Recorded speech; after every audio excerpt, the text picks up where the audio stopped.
Viver pela fé em Deus é a essência do que significa ser um cristão. Viver pela fé é tomar decisões que honram ao Senhor, confiando plenamente nele e em seus planos para a nossa vida. A Bíblia nos instrui a fazer escolhas santas e viver fielmente perante Ele, como diz Deuteronômio 26:16. Nós só podemos fazer isso quando confiamos na sua vontade, ao invés de viver a vida de acordo com os nossos próprios desejos. Viver verdadeiramente pela fé significa viver de acordo com a perfeita vontade de um Deus perfeito e abraçar a alegria que vem de viver sob sua abençoada direção. Como cristãos, nós devemos viver pela fé a fim de levar uma vida plena e significativa, dedicada a honrar e servir ao Senhor. É exatamente isso que vemos em Esdras capítulo 8. O escriba toma decisões que exigem fé, dependência e confiança no Senhor. E o resultado é surpreendente. Então, deixe o like, se inscreva no canal e fique comigo até o final, porque é uma palavra de Deus para você. Veja o que está escrito em Esdras capítulo 8, entre os versículos 1 e 18. Estes são os chefes das famílias e dos que com ele foram registrados, os quais saíram comigo da Babilônia durante o reinado do rei Artaxerxes. Eu os reuni junto ao canal que corre para a Ava e acampamos ali por 3 dias. Quando passei em revista o povo e os sacerdotes, não encontrei nenhum levita. Por isso convoquei Eliezer, Ariel, Semaías, Elnatã, Jaribe, Elnatã, Natã, Zacarias e Mesulão, que eram líderes, para que nos trouxessem servidores para o templo do nosso Deus.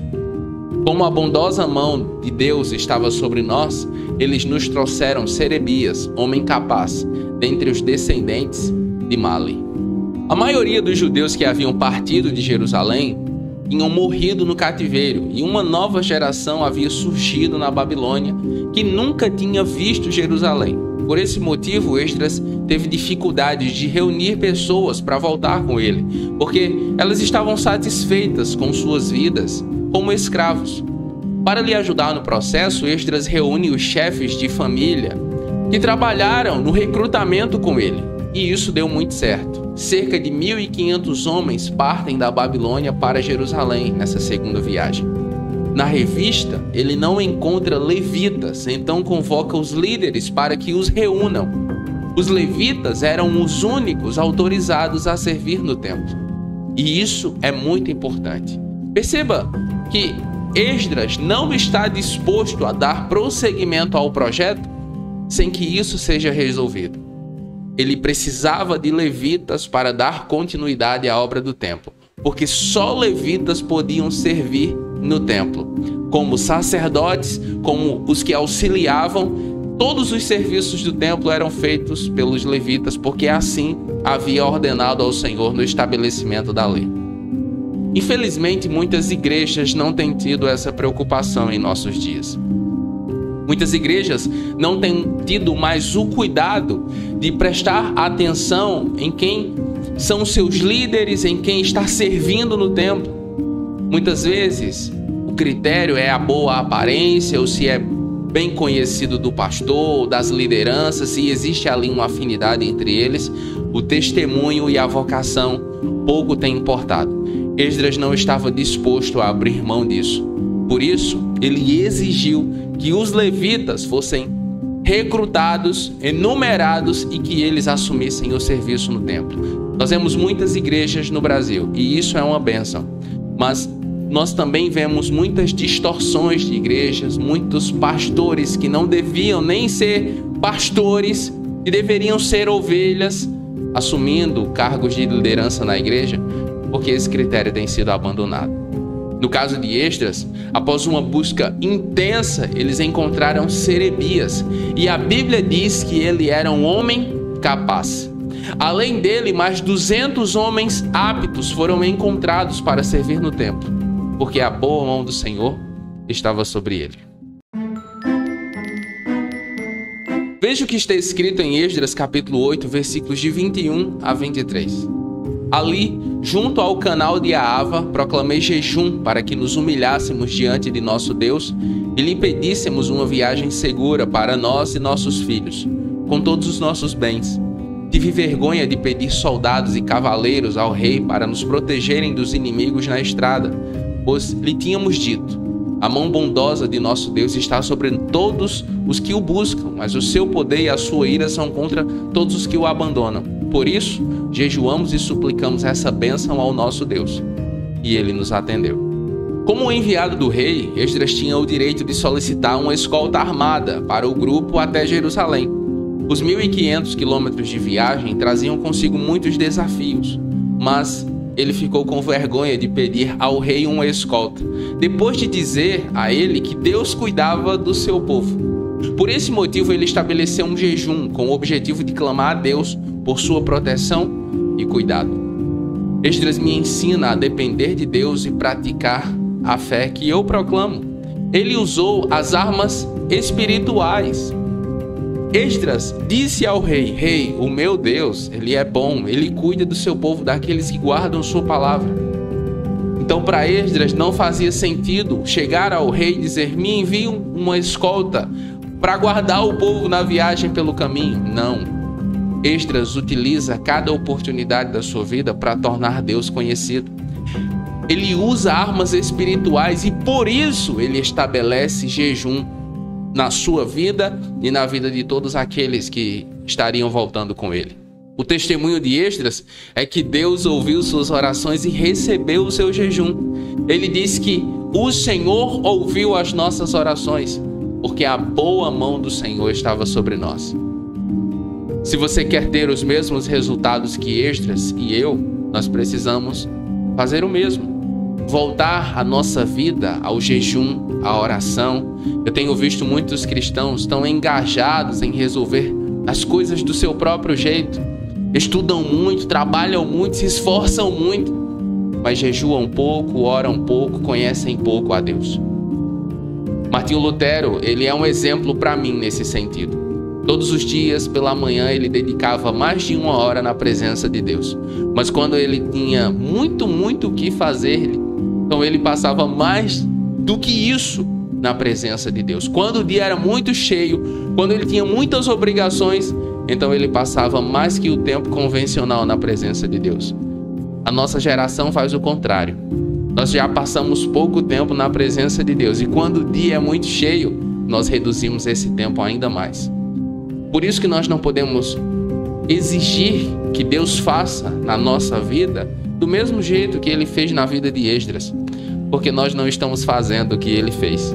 Se você quer que Deus haja na sua vida, se eu quero que Deus haja na minha vida como ele agiu na de Esdras, eu preciso ter a mesma disposição de coração e a mesma piedade. Veja o que está escrito em Esdras capítulo 8, entre os versículos 31 e 35. No 12º dia do primeiro mês, nós partimos do canal de Aava e fomos para Jerusalém. A mão do nosso Deus esteve sobre nós e ele nos protegeu do ataque de inimigos e assaltantes pelo caminho. Assim chegamos a Jerusalém e ficamos descansando 3 dias. Então os exilados que tinham voltado do cativeiro sacrificaram holocaustos ao Deus de Israel. O Deus que iniciou o projeto é o mesmo Deus que o conclui. Assim como guardou os israelitas no deserto, o Senhor protegeu os repatriados no caminho para Judá. Em seu coração submisso, Esdras atribuiu todo o sucesso da missão ao Senhor Deus. Perceba que Esdras ele não traz nenhuma glória para si. Assim como Neemias, ele atribui todo o sucesso da missão a Deus. Em nossos dias, esse tem sido uma dificuldade. Muitos cristãos, muitos ministros, muitas ministras, muitas igrejas, muitas denominações têm tentado atrair para si a glória, o sucesso, os resultados. Esdras não faz isso. Ele atribui todo o resultado à boa mão do Senhor sobre eles. Perceba que ao chegar na viagem, eles descansaram durante 3 dias. Ou seja, eles pararam um tempo, embora estivessem envolvidos em uma grande missão, em um grande projeto, eles pararam para descansar. É importante que eu e você percebamos a importância desse princípio, o princípio do descanso. Muitas vezes estamos tão envolvidos em um projeto que até o próprio Deus nos dá, que não queremos parar para descansar. mas o descanso é fundamental para a tomada de boas decisões e para que o nosso coração permaneça sensível a Deus. Ao chegar em Jerusalém, eles ofereceram sacrifícios ao Senhor. Perceba que eles saíram da Babilônia até Jerusalém para adorar a Deus. E quando chegam a Jerusalém, eles descansam um pouco e a primeira atitude deles é adorar o Senhor. Aquilo que você faz de propósito com Deus, realize. Aquilo que você estabeleceu como projeto, a direção que Deus deu para a sua vida, comece e termine. Deus ama isso.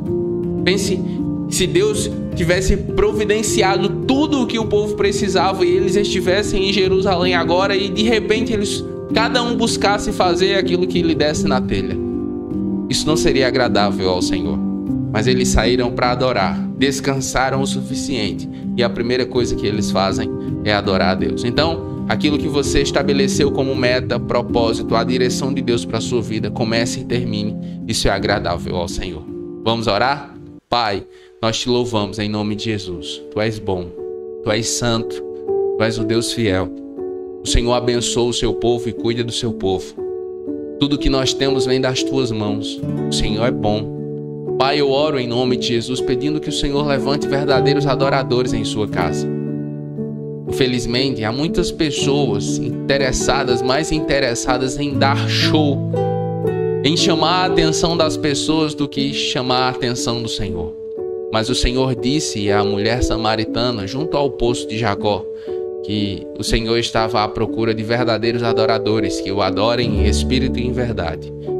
Que haja, Pai, na nossa geração, que o Senhor esteja levantando homens e mulheres dispostos a Te adorar.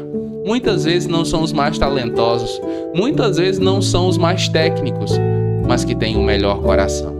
Que sejam esses que ministrem na Tua casa. Pai, que no nome de Jesus nós usemos as armas espirituais para batalhar. A nossa geração tem sido tentada a usar armas carnais e a lutar contra pessoas, ao invés de batalhar contra o diabo e seus demônios, usando armas espirituais. Eu oro em nome de Jesus, pedindo que a Tua boa mão esteja sobre nós, que o Senhor perdoe os nossos pecados e que o Senhor nos ensine aquilo que lhe agrada, que nós pratiquemos aquilo que lhe agrada. Em nome de Jesus. Amém. Amém. Perceba que as decisões de Esdras eram fundamentadas naquilo que está escrito na palavra de Deus. Ele tomava decisões pela fé. Muitos cristãos não têm conseguido fazer o mesmo porque não conseguem ler, entender e praticar a Bíblia no seu dia a dia. E esse era o segredo de Esdras. Ele estudava, ele praticava e ele ensinava a lei do Senhor. Se você tem tido dificuldade nessa área, eu posso lhe ajudar. Para isso, eu criei o curso Sabedoria Bíblica para o Dia a Dia. Com o método que eu ensino nele, você será capaz de ler, entender e praticar a Bíblia no seu dia a dia e ter a bênção do Senhor sobre a sua vida. Se você quiser saber mais sobre o curso, basta clicar no link que está na descrição ou no primeiro comentário fixado. Nos comentários você pode fazer o seu pedido de oração e nós vamos orar com você e por você. E se você ficou comigo até aqui, escreva aí nos comentários, vivendo pela fé. E eu vou saber que você ficou comigo até o final. Eu oro para que a bênção do Senhor esteja sobre a sua vida e que o seu coração seja obediente a Ele. Em nome de Jesus, Deus abençoe e até a próxima.